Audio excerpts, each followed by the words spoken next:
Hey guys, what's going on? It is Austin the Mechanic, and today we're going to be changing the coolant in a Hammerhead 250. As you can see, I don't know if you can see that, oh, just a nasty looking color. For some reference, if you guys have never changed coolant before, this is kind of an instructional video. This is what coolant usually looks like. It's a 50-50 mixture of coolant and water. And this is what my coolant's been looking like. Basically, you've got down here, this is your water pump. This is what cycles coolant through everything, through these big old hoses. So as you can see, you're going to want to loosen up. Let's see if I can zoom in here. This bolt right there. And then that will basically start your leaking process. So we'll get to that bolt right there, and then we'll just quickly, I'd be going the right way, loosen her up, and there goes your coolant. If we were to come up here to our radiator cap and just crack that cap a little bit, you don't even necessarily need to open it, but I will. It will be coming out quite a bit faster. So, yep, for sure, I'm going to crack it just a little bit more. Okay guys, so as you can tell, it's obviously done draining.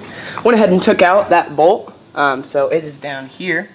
And what I'm going to do is actually flush the system because there seemed to be a little bit of maybe rust. I don't know what that stuff was, but I definitely don't want that in my coolant system. So what I'm going to do is just take some straight water and just pour her right down into the system. Now this does not matter how much, I mean you can pour as much or as little as you want in there. It's going to get a little leaking. It's water, it's not going to hurt anything. So just keep doing that.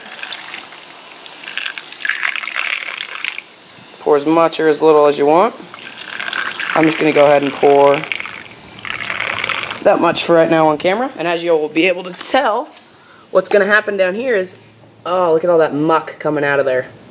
Yeah, so it's probably a good idea to do this 2 or 3 times at least. What I'm going to do is just until it becomes a watercolor, and then I will be back. But yeah, you're going to want to make sure you don't lose this copper washer or the washer on here, because that could be very bad, and it won't seal correctly. So yeah, just make sure you don't lose that washer. Alright guys, so I thought I'd fill you in on this too. I took off the overflow system that had all the old rust, and I don't know what the coolant that spilled out on it. Basically there's a bolt right there that you take out. It's got 2 rubber washers on either side. Clean that thing out thoroughly with a ton of water, and I keep rinsing down water through the radiator system. This thing is just, it's still, I mean, there's still a little bit of stuff in the water, so I don't know. I'm gonna have to keep doing this for a while.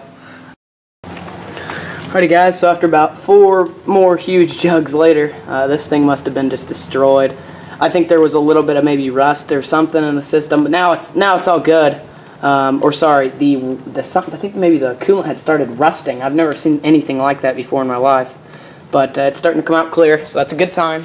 I would recommend maybe doing at least 1 more full cycle of water after it starts coming out clear, because that'll just kind of assure you that, you know, any little last bit is out.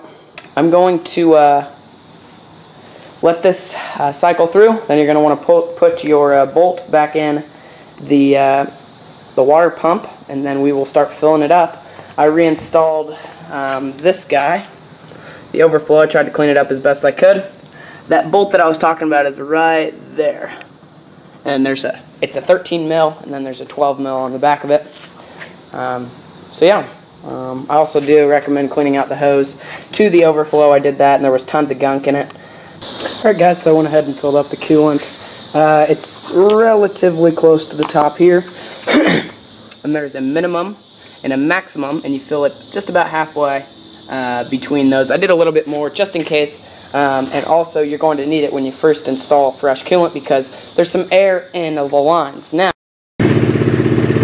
and of course the last thing you need to do is start her up, get her warmed up nice and good, and then top her off if she needs some more. So that's how to change coolant in a Hammerhead 250. and I assume the 150s are the same. But yeah, that's how to change coolant. Thanks for watching.